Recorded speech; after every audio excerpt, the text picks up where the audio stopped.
Good evening, everyone. Thank you and welcome to the Juneteenth vendor orientation program. Very glad that you all are here. And again, we are recording this presentation for this evening. So I just wanted to let people be aware of that.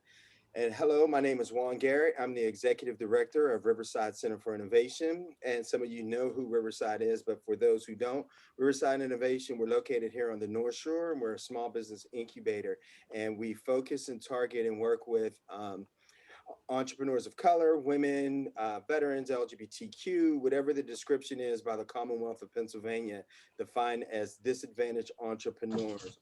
Our goal is to really help entrepreneurs get to the next level and grow their businesses to become a major business located in their neighborhoods. Our goal is to help you put a business plan together, connect you with different contracts to help you move and grow your business. So for today's event, we're going to talk about how to apply and become a vendor for the Juneteenth and the Black Music Festival in June. We have B. Marshall on, who is the convener of both festivals, and he'll talk a little bit later. But we want to talk to you about how to apply to become a vendor, cost sales and preparations, how to apply for a Kiva no interest loan if you need some financing up front, other business and vending opportunities, and most importantly, the COVID protocol guidelines for these events. And so that's really key and important. We want to make sure that we have everybody aware of what needs to take place for this exciting venue this year. And it's so exciting that as you know, the city has made it a holiday, and I believe the state has recognized it as well. So Mhm. very key and important that we be able to put this together and do it right.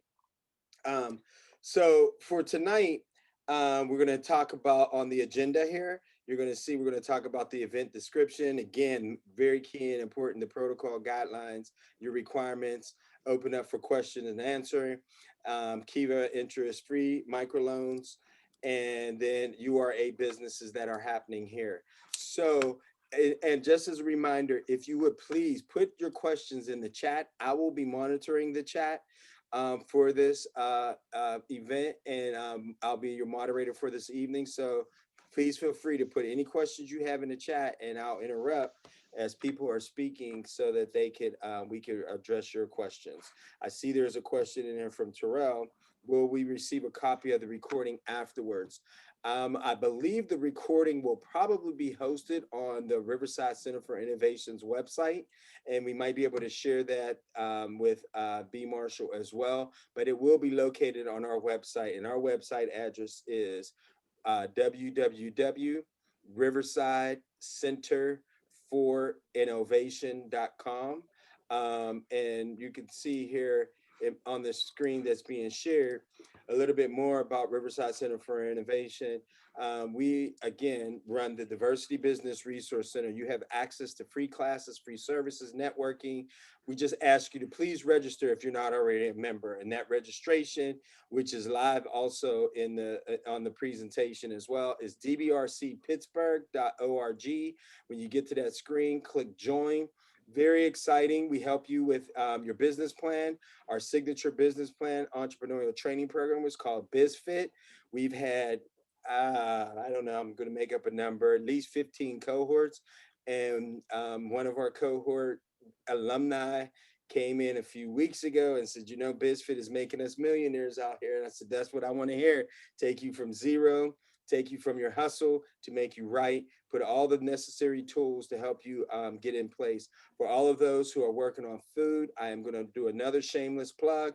We are working very hard with a lot of the developments that are happening in the Hill District, period. The Lower Hill development, a project that the University of Pittsburgh is putting together, many construction projects. And one of the things they're asking for are minority food trucks. So if you are a food vendor and you're interested in that, please register for our training program so we can help you get to a food truck venue. Not today, but it will take a little while, but that is the goal. Or we're going to try to figure out how, if we can, push some of these prime developers on these projects to maybe open up on a Friday or something, after Lent anyway, after open up on maybe open up an area to bring some of the vendors right then and there. We want to think completely outside the box and be bold and reimagining what Black Pittsburgh could be, for our entrepreneurs of color in our region. So again, we have our BizFit entrepreneurial training program, which starts next week. There's still time to apply. You can see the link there. You can also reach the link from the Diversity Business resources when you register there. So please register if you're very interested in that. Those sessions are Tuesdays and Thursdays, 6 p.m. Since we are doing virtual, we'll give you all the necessary tools in that 6 weeks of 8 weeks time frame to really prepare your business plan, help you talk about whatever licenses you need to have in place for this event, so that they'll be in place prior to the Juneteenth and Black Music Festival. So at this time, I will turn it over to who's next. I'm turning it over to you, Emily. I think we were going to have B first talk about the event. Yep. All right, B, I'm turning it over to you. All right. Hello, everybody. Glad you could make it. I don't know if you can see me or hear me. Does everybody hear me? We can hear you. We cannot see you. Okay, cool. As long as you can hear me. Hello. All right. So we're starting the Juneteenth celebration this year, and we're so happy to be able to do it. We're looking at the way that COVID is transforming and lessening, so it's giving us a great opportunity to have the festival this year. And our dates are June 18th through the 20th for the Juneteenth celebration. So you might want to write that down, June 18th through the 20th. As Juan just mentioned, Juneteenth is now a city holiday. It's also a county holiday, and it's a state of Pennsylvania holiday. So Juneteenth this year will be celebrated with people being off of work on the 18th, which is a Friday. So we're going from Friday through Sunday in downtown Pittsburgh. And in downtown Pittsburgh is where we're going to have our 100 Black Vendors initiative and program that we're setting up. The vendor plaza that we're trying to create or plan to create is going to be from the point of walking out of Market Square over to Point State Park. So if you go to the annual arts festival, if you're down at the arts festival and you come out of Market Square from that point off, which is Stanwyck Street, from Stanwyck Street on over to Commonwealth Place, which takes you into Point State Park, you'll see that all that area is being used. So that's what we plan to do with our Black Vendors Market this year. And we're trying to get 100 vendors to be inside of that area. We're calling that a vendors plaza. And we're going to block the streets off for those 3 days. And then we're going to follow up with the Black Music Festival, which is going to start on Thursday, the 24th through Sunday, the 27th. So again, you'll get an opportunity to come back down and be a part of that vendorship if you want to be a vendor. Going back to the COVID protocol, because the numbers are changing and the information is changing and people are getting vaccinated, we are looking to have more people participate in the festival activities. So what you need to do is, or what we're going to do, we're going to eventually email you a application to be a vendor. And then you can fill out that application and then write back and request information about the vendor guidelines and requirements and payments. But all that stuff is going to be inside of the application. So it's we don't have to really go over right now, but it'll be inside of the application for you. So you'll know if you're an item vendor, how much you have to pay. If you're a craft vendor, if you make things by hands, it's a little bit cheaper. If you're a food vendor, it's a different price. So we just want to try to support our community and try to buttress the community coming out of this COVID pandemic and try to see if we can try to get some Black dollars circulating in our community. That's about it right now. Right. Does anybody have any questions for B by any chance? Yeah. Well, let me, I think if you can you raise your hand, hit the reaction and raise your hand at the bottom. I can see Adam Cook is waving his hand. So, go ahead, Adam. Go ahead. That was actually his wife waving her hand. Oh, okay. I don't know how much of me you can see. We do have an application.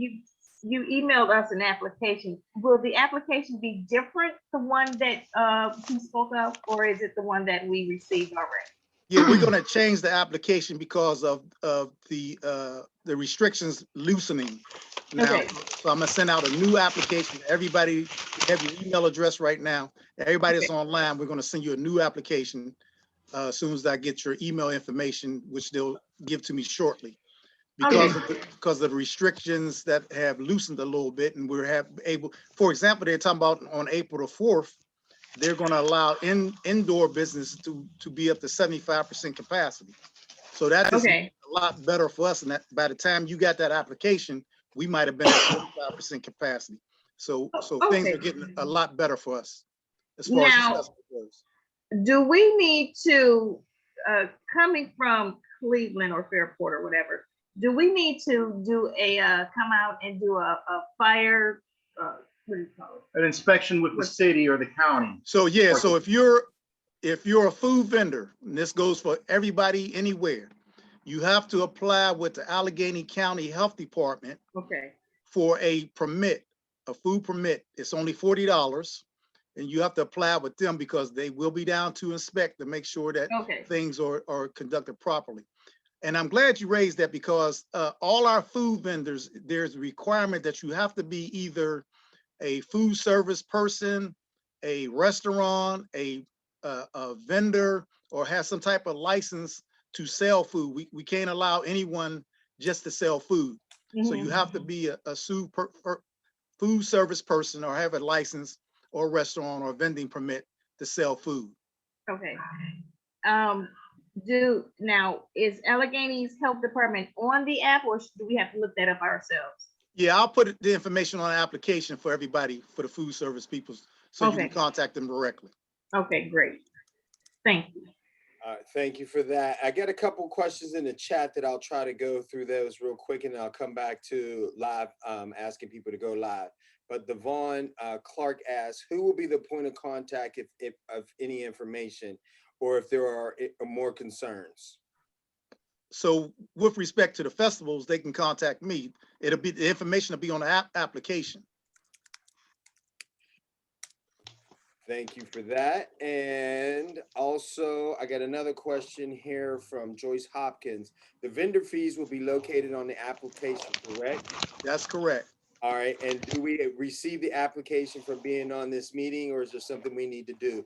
With your registration, I believe when you registered under the Zoom, we collected your data.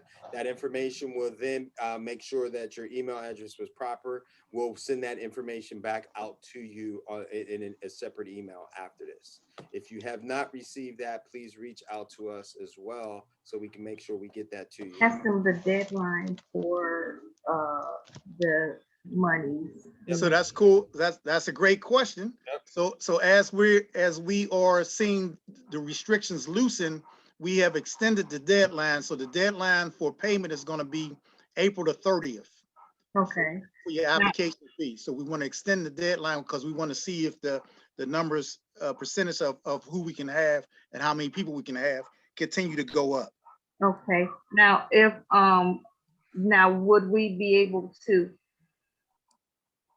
pay, let's say, if we wanted to pay some ahead, can we pay some ahead and some later, as long as it's all there on the 30th, or does it all have to be paid all at once? Yeah, so you can set up a payment plan however you choose to do it, but the deadline overall is going to be April the 30th.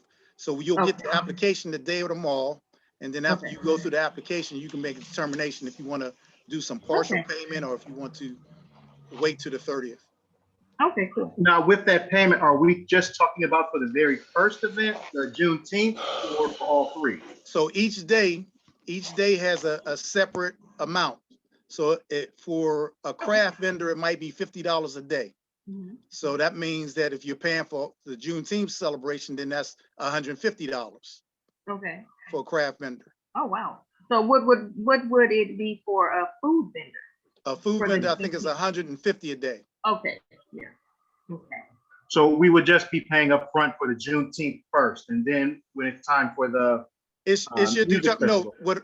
what applications for both events. Okay. Okay, Yeah, applications for both events. And then we also, sorry Okay. about this, but we also do a soul food festival, which will Oh. be in September. We'll give more information about that as we get closer to that. We're trying to get this out the way first. Okay. Cool. now is this the same soul food festival that's been traveling the country? No, our soul food festival is the Pittsburgh Soul Food Festival. Okay. I wish we could have a soul food festival that travels the country. Oh, no, there is one. That's why I was wondering if it was that one. All right, next question I got from, I know I'm probably gonna screw up the name, but I'm gonna try it. DeSante Roberts. I work for a nonprofit. How can we participate? I'm a musician. How can local Black-led bands be considered? So what you can do is we already have a number of local artists that we're showcasing. But what you can do is you can email your information to WPA Juneteenth at yahoo.com. That's WPA Juneteenth at yahoo.com. All right. So the next question, I think we talked about this a little bit. Can we discuss the fees? Maybe a general idea where pricing starts. I think B already announced that for the crafters and the food vendors, and that was from Tamisha Wise. Another name that I know I'm gonna probably not make right, but Mwanisha. I don't know how to pronounce that name, but it says here, I have a food permit for the health department for the farmer's market. Can I use that? You have to have it specifically for the day that we're doing our festival because it's not the farmer's market, but it's the same process that whatever you did for the farmer's market, you have to do that with the Juneteenth celebration. Yep.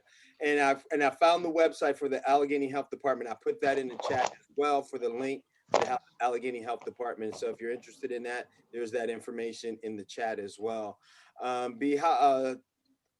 Tamara, Tamar's. How do we return the application, mail or email? Mail. Mail. Can we pay in advance? That's so we discussed that earlier. You can make partial payments, or you can pay it all up front, or whatever, however you want to do. The deadline is going to be April the 30th. Right. How many people you expect at the event? Oh, wow. Wow. Do you really not think it's going to be a lot of people at this event here? Yeah. So we're expecting thousands of people at the event. Right. This is one of the first events that will be opened up to the city. And again, and the city has made it a holiday. And we think because of all the social unjust and unrest that's going on in the country and diversity, equity, and inclusion talk, we think that this festival will probably really be something positive for the city. And we also talked about it is more targeting in an adult venue as well. There will be security and things like that as well. We talked about that. Will the fee amount change based upon the number of vendors who confirm? No, our fee is always the same. Yeah, and I think we already talked about this next question. How much for an item vendor? I think that information will be on the application. Yeah, but just briefly, item vendors are $75. Craft vendors are $50. Food vendors are $150. Yep. And Devon, I think we answered your question about how many is going to be in attendance for the festival, and an estimation. We're not quite sure, but I think in the past it was a few 10,000 folks that showed up in the past. Yeah, we're estimating between 5,000 and 10,000 each day, daily. Yep. I see there's a question from Brent waving his hand. Go ahead, Brent. Yeah, good evening, everybody. Well, first, thank you for allowing me to take the question. I don't know why Brent got a question, but go ahead. Well, Brent is a seasoned vendor that's been vending with us for the last 5 years, 4 or 5 years. I don't even know why Well- Brent is on here with a question. Well, But go ahead, Brent. first, I'm glad. First, welcome to everybody. And for those of you that have never been, all I can say, if you're a food vendor, come prepared. Think of everything that you need because it's a great event. Like B said, I've been involved since day one. But to get to my question, is the health department, because this is something new this year. Another event that I'm involved in, the health department would come around on site with the applications. So Yeah. my question Yeah. is, will they do that here? Will they do that at this particular event, since this is our first time? Or do we have to reach out directly to the health department and have that paperwork when we come, or will they provide it when they come around? So you want to try to get your application and fill out your application before the event, because what they did that during the Soul Food Festival, and they came around with the applications. But what they also did was hike the fee up. The fee went from $40 to $50. It was a little bit more. So they didn't shut people down. But you know, we've had experiences when they've come around and if you didn't have your application, they would shut you down. So it was only in 2019 that they actually came with the application in hand for people to sign up. So you don't want to take that chance. If you can get your application, fill it out. It's not a big thing to do. It's only $40. Take care of that if you're a food vendor ASAP. And what Brett has just said is very crucial. You have to be prepared for this event. You have to have your supplies and inventory. But just to give you a little example, on our Soul Food Festival, which was in 2019 for food vendors, we started the Soul Food Festival at 12 o'clock noon, and by 4 p.m., a lot of people had sold out and ran out of food. It was only I think we had maybe 12 to 15 food vendors on that occasion, and maybe only 2 vendors were able to make it through the whole night, to make it to 10 o'clock selling food. So with any items or any vendors, you want to be prepared, have your stock. That's why we're bringing in the Kiva people to try to help you get a loan, a no interest loan and things of that nature, because we know it's been a rough year for everybody, but we want to give you opportunity to try to get some money, some resources, so you can try to get your inventory together. Go ahead, Juan. Yep, thank you for that. Well, just go ahead. Juan, 1 second. The second part, being that I've been involved in this before, our spaces, if you've been a previous vendor, are we? So you have the same space, man. You ain't got to keep on asking. All right. Thank you. This probably as Jocelyn's question is it first come, first serve for your application. So I would suggest you get your application in early, as you can see. Real quick here, I got a question from Amelia Boyd. What about clothing vendors? So that's an item vendor, and that's $75. Yep. All right. I got another question here. Does a nonprofit have to pay a fee? And the name of the nonprofit or the nonprofit that focuses on Afrofuturism activities for youth and young adults. Is there a place for us at your venue?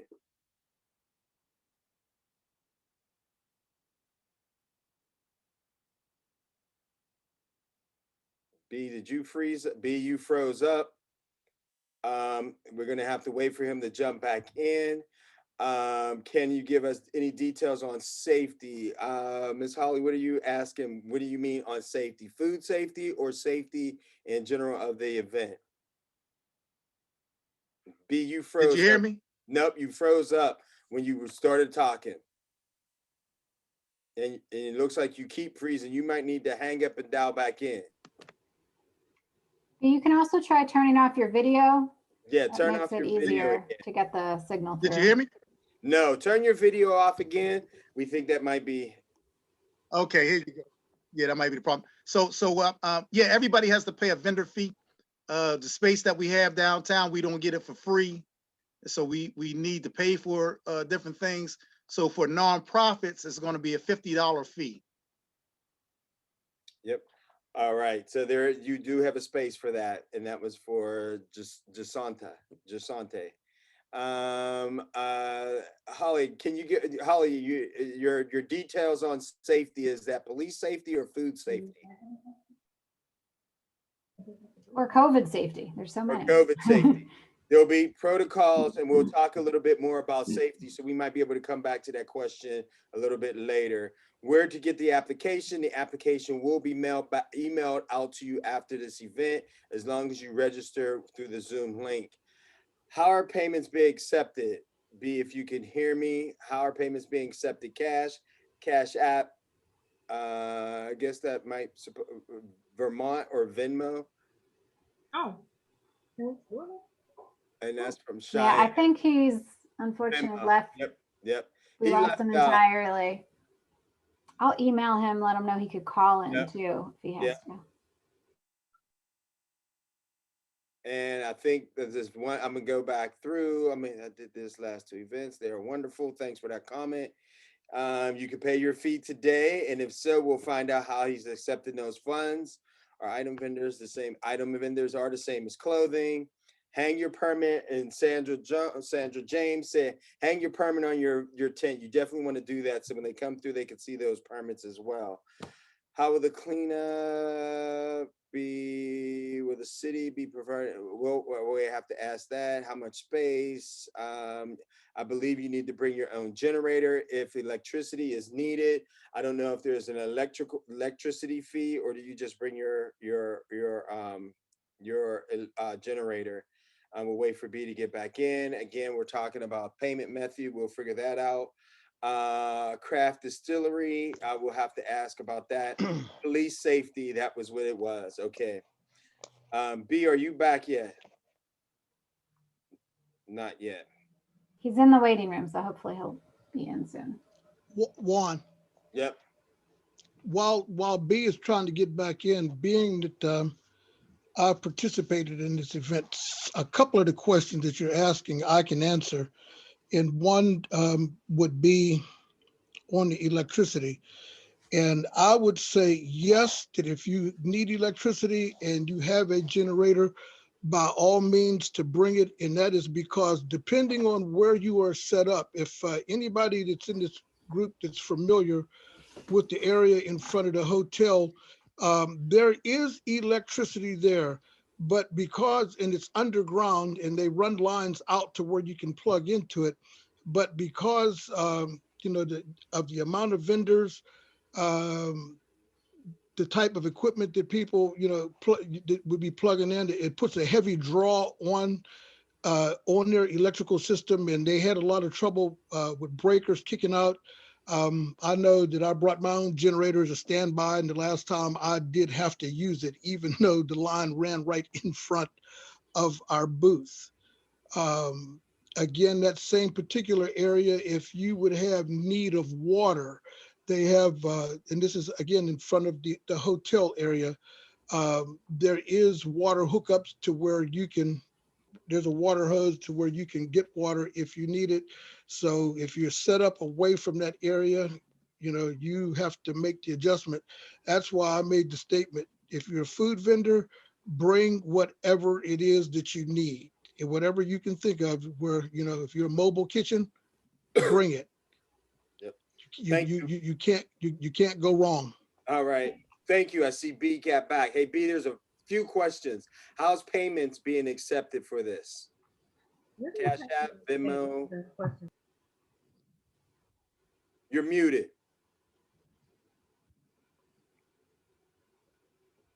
Boy, I'm having problems. So they can either do a check, cash, or PayPal. All right, we got that. Check, cash, or PayPal. There was a few questions on that. I'll jump back into this question, and can you talk about police safety? Any details on police safety if you have that information? So the city of Pittsburgh is a partner with this event, and we always have the city of police down at the festival because it's in downtown Pittsburgh, along with our own private security that we use. Yep. The next question is, will there be people there to help put up canopies? No, you have to bring in your own people and your own setup. So there's nobody there to help you with your setup. You have to provide that yourself. Right. And what size are the vendor spaces? So the spaces are 10 by 10. Okay. And how about cleanup on the procedure because of COVID protocols? Will the city be providing additional cleaning throughout the event, or? Yeah, so as far as COVID protocol goes, we're going to send you information on how you have to clean your own station, the stuff that you have to do to provide for cleanup. And then what the city is doing is they have a clean team downtown that comes around to clean up different stuff during the festivities. But you're responsible for your own cleaning area in your own station. It's like renting a house. You have a 10 by 10 space, and that's your house.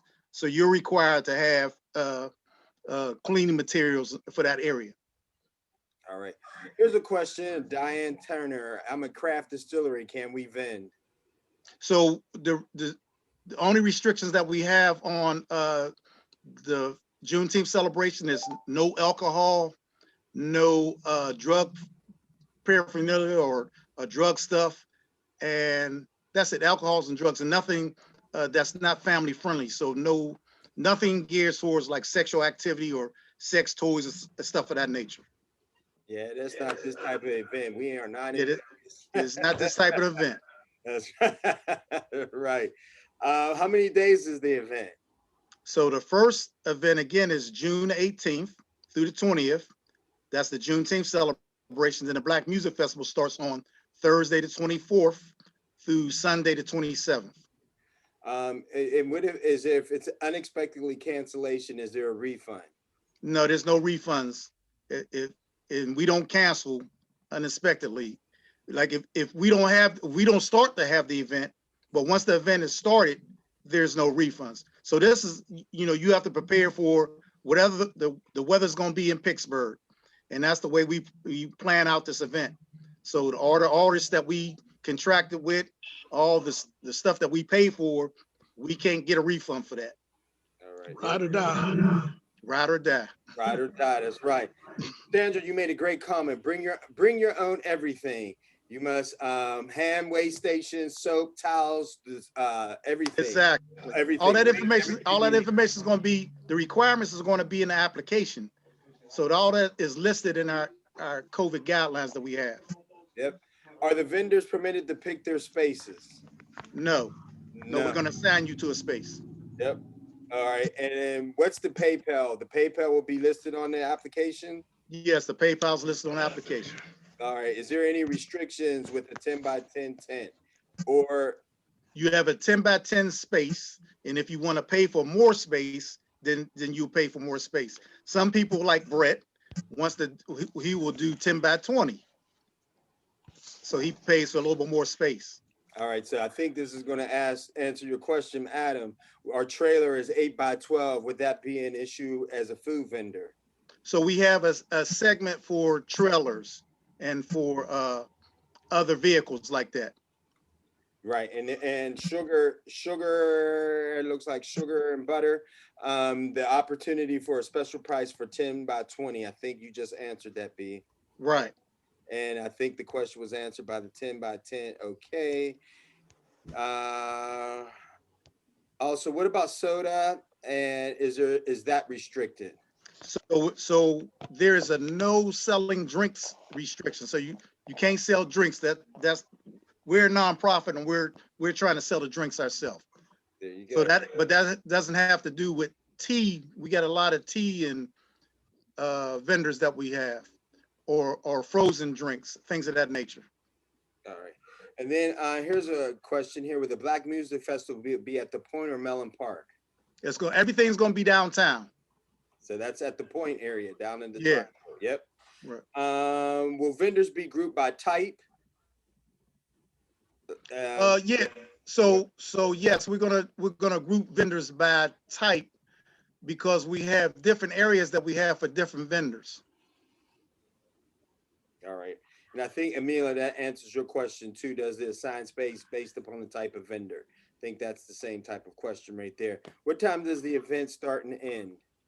So we start at 10 o'clock in the morning. We stop at 9 or or 10 at night. Right. And there is a special cost for the 10 by 20, and that was you, Tamisha. Again, so at this point, that's all the questions I could have in the chat. Is anybody else? We want to move on to the next portion of the presentation to respect everyone's time.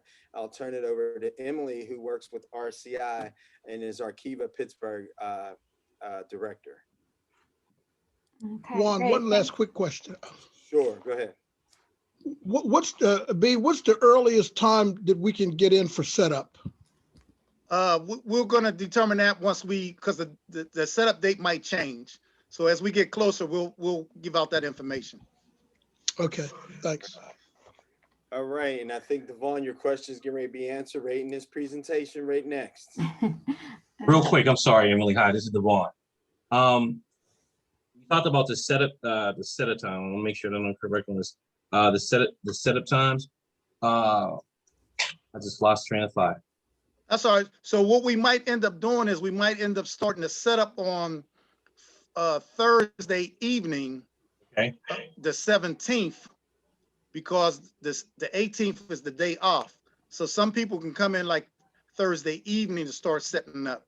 So we're going to make that determination as we get a little closer, and I get to figure it out with the city. But also, I did figure out the other part. Emily can have that. Now, when we set up, this is not a tear down. Will we be able to leave our equipment there, or set up there, or be tear down again and then reset up next day? So you want to? We're going to have security overnight, but we're not going to be responsible for people's like expensive and personal items. Right. You want to try to take stuff with you. Can you hear me, Juan? Yeah. Got you. Okay. Yep. I'll make sure I'm not freezing again. You don't want to leave your expensive stuff down there. You just want to leave your bare bones stuff that doesn't take you long to regroup again to get your stuff back in order.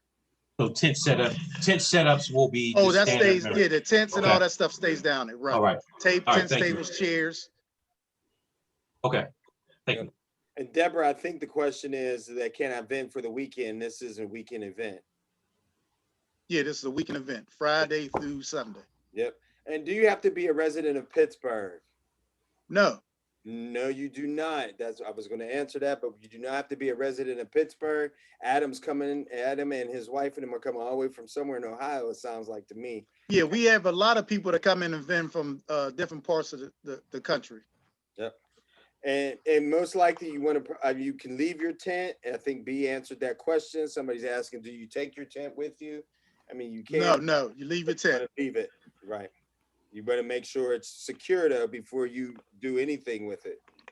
How about between the 2 weekends? So if somebody did the first weekend and they want to event the second weekend. Then it's the same process again. You have to come down and reset up again. Okay, so they will have to take it away. My question is, if you don't mind, is are we provided with a tent, or do you have to provide your own? Right now, we're trying to see about getting tents for people that can't afford a tent, but right now you have to bring your own tent. Right. So we'll move on with Emily's presentation right now. I believe she's going to share her screen. Yeah, I've got a few slides here to help people understand the Kiva opportunity. I can't remember what Juan said before, but my name's Emily. I work at the Riverside Center for Innovation with Juan, and I manage our partnership with Kiva. So Kiva is a nonprofit based in California that uses crowdfunding to help business owners get interest-free loans. It works really well. It's a very different process than any kind of loan you've applied for before. But if you stick with me, I will get you through it. So what you see up on the screen are the main details of the loans. They can be between $1,000 and $10,000. They also offer a $15,000 loan. That $15,000 one is a lot harder to qualify for. The great thing about their loans, and a big part of why we partner with them, is because there's no interest, there's no fees, there's no application fee. Kiva doesn't take a cut of what you raise. So if you get a $5,000 loan, you receive $5,000.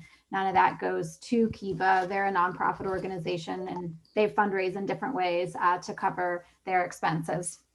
The loans can be repaid in 12 to 36 months, depending on the size of the loan.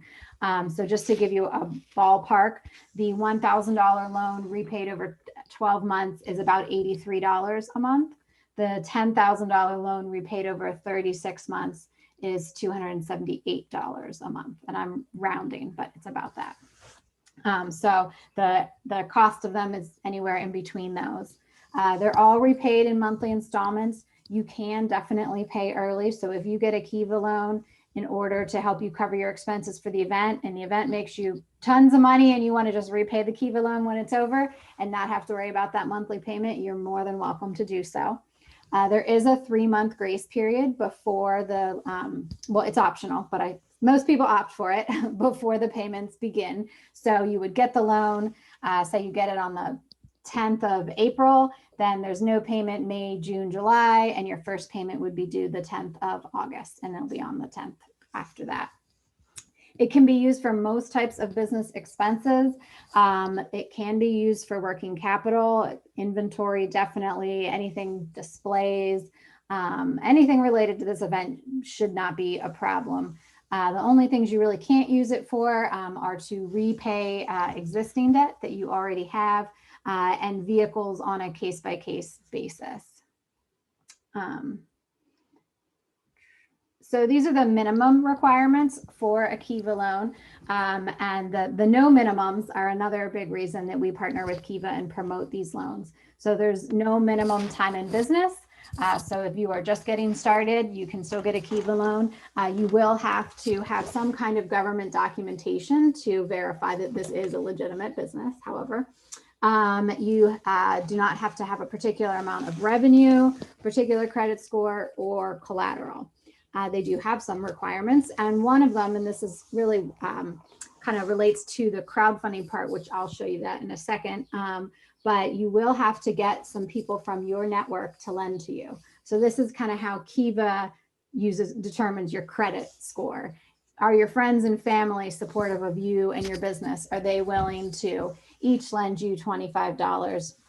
And you have to get a different number of people to lend to you, depending on the size of the loan and some other factors. But it could be anywhere from, on the smallest side, 5 people, to that $15,000 loan, 40 people. So I can answer any questions about that, but it's usually not a problem for people. Their friends and family are happy to support them and to see them, go out and be successful. You do have to have a PayPal account in order to get a Kiva loan. That's how they transfer all their money back and forth. And PayPal has waived all of their fees for them. So they don't want that 3% or whatever credit card fee might be going to someone besides you. So you do have to use PayPal. I think the other things are pretty straightforward there. I think I had one more slide for you guys. Whoops. So here's my contact information. If you are interested in applying, and I can put all this in the chat. This link down here, if you would like to schedule a meeting with me, and I can go into all the details of this, that's an easy way to do it. You can see when I'm free and just reserve a time. It is nice to meet over Zoom, so I can see you, and I can also share some different kind of example applications so that you can see what Kiva looks like. I'm going to pull out of this and just show you the Kiva website here. So this is Kiva's website, and you can see businesses on here. Whoops, they switched me to a different view. I like the other one better. Anyways, there are businesses all over the world, as you'll see right here as I get back to the US loans. But so business owners have to have a picture of themselves, ideally trying to express what their product or service is. And then they write a description of their business and what they're going to use the loan for. This guy's is kind of too long, to be honest, but it doesn't have to be too long. I'm going to show you one. She just funded today, so we're very excited for her. And she has an amazing picture. Having a good picture makes this even easier. So this is Katie. She's a local event planner. She's just getting into business. So I think hers is well done here. You can see it's not too long. And she actually had to, for her $2,000 loan, she had to get 5 people from her friends and family to lend to her. She did that in a few hours. She was all about this and very good. And then she started fundraising yesterday, and her loan is already fully crowdfunded. So especially if you need a smaller loan, it goes really quickly. It's pretty easy. The hardest part is often getting that good picture that explains to people in just one quick look what your business is about. Kiva has almost 2 million lenders, so those individuals tend to come in pretty quickly. All these little circles down here represent them and fund the loans. So I'm just going to leave it at that for now, Yep, but I'm and, happy to take. Yep, there's two questions in here. Well, one is a comment. People were asking about the Kiva slides, and I suggested that we could probably email the slides out as well afterwards, along with the application. Or you might get two separate emails, so you could at least have those slides. Again, I threw Emily's email address in there, so please reach out to her directly. There's a comment in here from Aaron. Emily is so helpful. Love Kiva, amazing organization. Shameless plug for RCI here as well. Yeah, we can show. Oops, I spelled it wrong. Yeah, and here's a question that Shara has. If you have a current Kiva loan, can you get an increase on the amount? So you would have to finish repaying what you have left on that loan, and then you can apply again. And the process goes even faster the second time. I should say that Kiva has a policy where if all your payments have been on time, the next time you apply, kind of no questions asked, you will qualify for twice as much, up to that maximum of $15,000. So if you were thinking, hey, I just need a small loan right now for some inventory for the festival, but actually I have this bigger goal down in the future, that's perfect situation. Get that first one repaid and come back for a larger one later. I know you weren't asking for that reason, but for the festival, but yeah, you could certainly do that. And there's never any fees with Kiva. So if you pay early, there's no like prepayment fee or anything like that. But yeah, so Erin, I think hopefully will be vending at the event this year with her great candles. So she's another one of our local success stories. And just another plug on Kiva, you don't have to raise Kiva just for this event.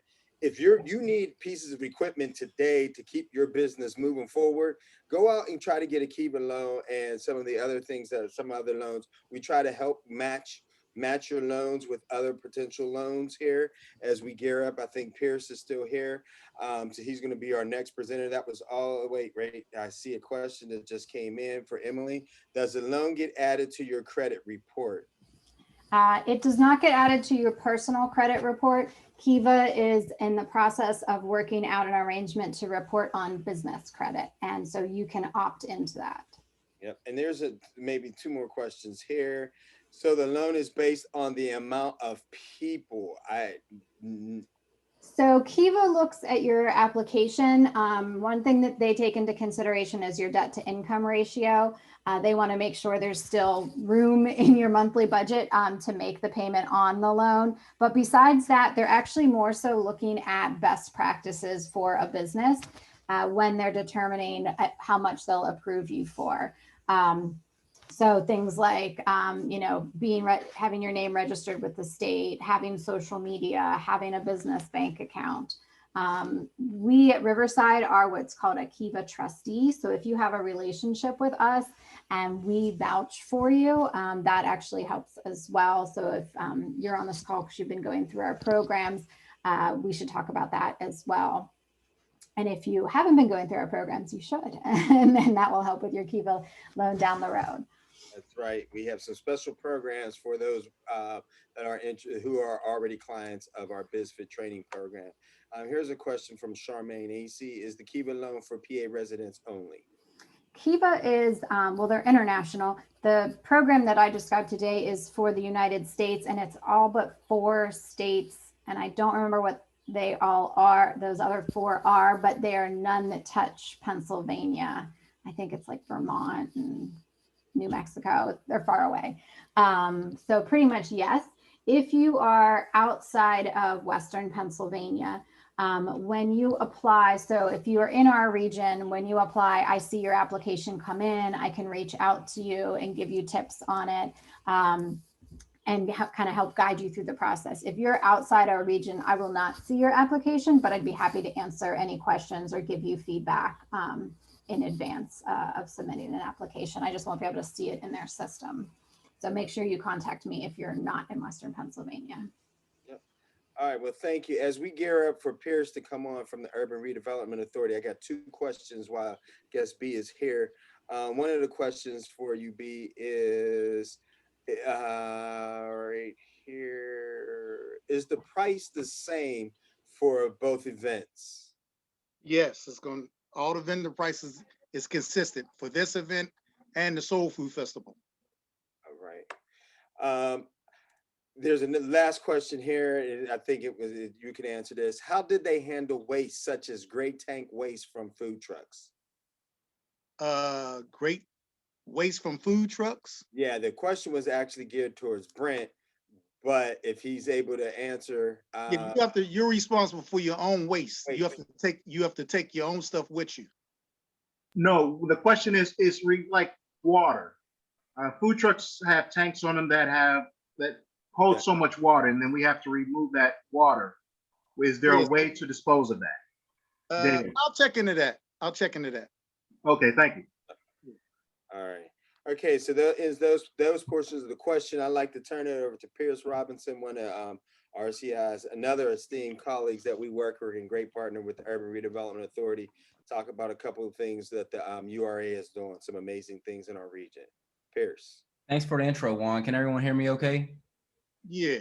Okay, great. Yeah, I'll be brief, guys. I don't have any slides or anything like that. I just really want to bring some general awareness to some of the products that we offer at the URA. For those who aren't familiar, the Urban Redevelopment Authority is the economic development arm of the city of Pittsburgh's government. And the reason why that's important is because, our resources are concentrated and actually constrained to city of Pittsburgh businesses. So we could actually only lend to a business that is actually registered in the city of Pittsburgh. But we have two really good products right now. Our first product is our Minority Business Growth and Recovery Loan. It's a loan that's up to $100,000 for businesses who, not necessarily just for the Juneteenth event, but just for if you're looking to really expand your business in general. This loan is up to $100K. The whole idea behind this loan was to help businesses, minority business specifically in the city, transition from the devastation that COVID caused. So it's really straightforward. I believe it's 2% interest. The first entire year is deferred, so no interest, no payments. Really straightforward sort of loan process. I could talk to you more about it. It'd probably be best for us to have a consultation. This is a product that you're interested in. But I will say our staple and signature product that we have is our microloan, which is a really straightforward loan as well, up to $30,000. And it's the cool thing about the microloan is that it's actually designed for businesses in their infancy or businesses who are looking to start up. So, if you have a business that's really early on and you need some capital to really get you going, a microloan would be really beneficial to you. Really straightforward process, like I mentioned before. And with all of our products, we don't look at credit as being a hurdle. We work with you with people with different credit situations, different sort of things going on. So, definitely don't let that deter you from, reaching out to us and having a consultation. In addition to our financial resources, we also provide technical assistance, anywhere that there are sort of deficiencies or gaps as it relates to your business or your process. We have technical assistance at Chatham University now that can help you with anything from, creating your business plan, accounting, budgeting, pretty much anything that you would need that would prepare you to actually apply for one of our loan products. So also keep that in mind. And B had mentioned to me that there are a lot of vendors who are participating in this, who are looking to potentially transition into a brick and mortar, storefront or whatnot. And fortunately, the person who's responsible for site location at the URA, she just came onto my team. So, we're taking over that aspect as well. So if you are a business who are looking for, space in the city to place your business in, please reach out. And not only will we help you, assist you in locating, a potential space, but also we can sort of pair some of those financial tools, to help you get started. So I know I said a lot. Like I said, it'd probably be best for you guys to just reach out to me to have consultations. My team will be more than happy to talk to any of you about, anything that you have on your mind, and just try to get a better understanding of where you're at with your business. So, and to see how we can help take you to the next level. So that's all I got, guys. Can you give us your email? Yeah, I'll drop it in the I'll drop it in the chat so everyone can. In there already, Pierce. You said you did? Oh, thank you. Pierce's email is in there, prrobinson@ura.org. And great. Reach out to Pierce. URA is doing some phenomenal things these days. And again, Devon, it's only in the city of Pittsburgh for the Urban Redevelopment Authority. I know they're working very closely with the county, Allegheny County. Stay tuned for that, but we can connect you for some of the Allegheny County funds that are out there as well. And again, I just want to reiterate that if you are, again, this is a stepping stone. This is a revenue stream to add festivals for any of you vendors that are out there. If you're still home-based or someplace else, is to be able to do that. But our goal is through these venues here, along with the URA and some of our other entrepreneur support organizations, is how do we make sure that entrepreneurs of color are being represented in your communities, especially with the program, the Avenues of Hope. I think that's going to be an exciting program and very key and important that whenever funds are cut out of city budgets, we need you all to validate back to your city council people, say, no, put that money in, because those are the neighborhoods that we are being represented in that program through the Urban Redevelopment Authority. So I see Tamika Wilson raise her hand for a question. Go ahead, Tamika, unmute and you can ask your question. Thanks, Warren. So my question is regarding the sessions for next week on the 31st, because I'm registered for the URA event that's taking place next week. And the time overlaps with the second session for this one. So is that separate from what Pierce is talking about? Or should I schedule a one-on-one, or, how would I go about making sure I get the information for both of those? Oh, well, you probably need to contact Pierce directly if you want to get information on the URA. What we're doing, whatever they're doing next week has nothing to do with this program that we're having this week and next week. Right, but there's a part 2 to this one that's happening on the 31st, right? Correct. So the URA event and this event, they kind of, the times overlap. So they're two separate events, though. I thought it was the 30th. I thought your event was 30th, B, or is it the 31st? Ours is the 31st. It's the 31st. Oh yeah, we have an event on the 31st as well with 84 Lumber. Right, and I can't be in two places at one time. So my question is, Pierce, should I schedule a one-on-one with you to get that information that's taking place next week? So the 84 Lumber information, that's specifically towards geared towards black, not black, but minority contractors, or it's just introducing our relationship to contractors and minority contractors in the region, so they'd be able to take advantage of some of the resources 84 Lumber has. So I mean, feel free to reach out to me, but you definitely attend the second part of this, but because the 84 Lumber thing will be recorded and shared. Gotcha. Thank you. And I think it's going to be towards construction contractors. So if you're not in construction, you want to join on here, because next week we're going to talk about tips on how to increase your sales and get some experience from some other individuals. Okay. Makes sense. Thank you. Yep. Anyone else have any questions? I don't see anything in the chat, or maybe I do. Teresa, will the application process for vendors going out shortly, or a link to apply? That will probably go out this evening. Definitely, you should have it sometime before noon tomorrow. Actually, I think B, I understood that maybe the application wasn't finalized yet because of the COVID changes. Yeah, so we're going to change up the application tonight, and then you'll be able to get it tomorrow. Okay. And I've been trying to take down information and put it into slides, so I'll share the slides with everybody as well. And I really appreciate all the great questions you all had. We didn't know what to expect because I think this may have been the first year we've done this. But our goal again is to is there an application fee from No, there's never an application fee. This is what you pay for to be a vendor. Right, and no application fee for Kiva either. So we're trying to really make this cost effective for you all. Really trying to make this a successful event, and not only for this event, for any future festivals that are in neighborhoods as well, to be able to definitely talk about those different type things like that. Augusta, no, this meeting was not only about Kiva for your Kiva loans. It was about the format of the program. Hopefully next week you can register for the March 31st. I'm sure there'll be some additional questions on that. We did record the event. The recording will probably be shown up on Riverside Center for Innovation's website, which is riversidecenterforinnovation.com.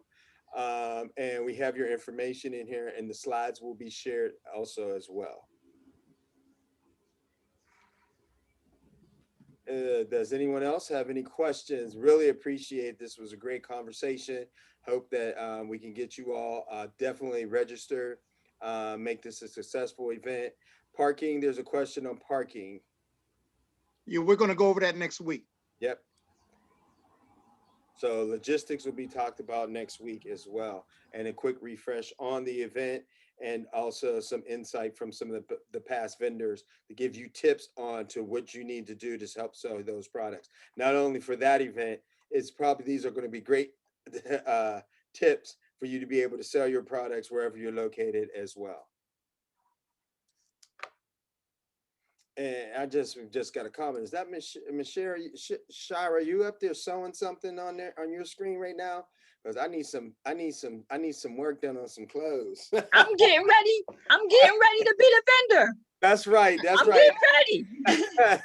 That's what I'm talking about. We want you to have your inventory. That's what we want to be able to make sure.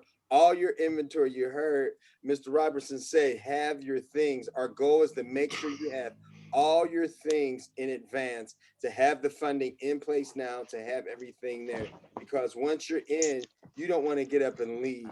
And again, to make the money, people, this is going to, again, the nice thing about it is that it's a holiday for the city. So, I think, and being one of the biggest venues, the first venue coming out of the gate this year, I think will be really key and important and a success for you all. All right. Mr. Garrett. All right. So, B. go ahead. Go ahead. One quick thing, being that the health department is well, I want to say new this year, but the person that asked the question about the food truck on the wastewater, like, it's not like, I know you don't have enough things to do, but that might be something you might want to ask them, B, because there's another event that I do that's a 3-day event that involves the health department, and they do provide a blivet. The health department does to dispose of wastewater. Just something to think about. It's all. Thank you. To see if they would be willing to do that. Since we're paying an application fee for the health department. Yeah. Right. One more question here. When will the vendors know where they'll be placed for the vendor logistics on first come basis? Once you come down to set up. There you go. Are there any recommendations for good quality tents? I know we bought a tent. Yeah, we bought a tent, and I think we got ours from like Costco's or Sam's Club, something like that. One of the things you want to do with tents, you want to make sure that you have something to weigh your tent down. There you go. There you go.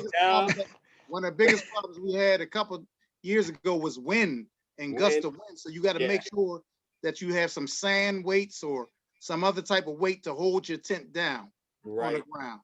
And easy to help, just in case if it's only 2 of you, easy to put up as well. Nowadays they're trying to make them a little bit easier, but that weight thing is key and important as well. I'll give you whoever asked that question, I'll give you this one for free. 5-gallon buckets filled with water. Ah, there you go. You get that one for free. All right, if we don't see any more questions, we're a little bit over on the time. We want to respect everybody's time for this evening, and I hope we get a chance to see you all next week with some really good pointers and tips. At 6 o'clock sharp. So let's 6 o'clock sharp. All right, I'm just going to end with the RCI Creed for all of you know. We always end with our workshops saying practice safety first, practice safety second, practice safety third, and when in doubt, always go back to that first one. Good evening, everyone, and stay safe. Thanks, everyone. Thank Good you. night. Thank you. Thank you. Good night. Thank you.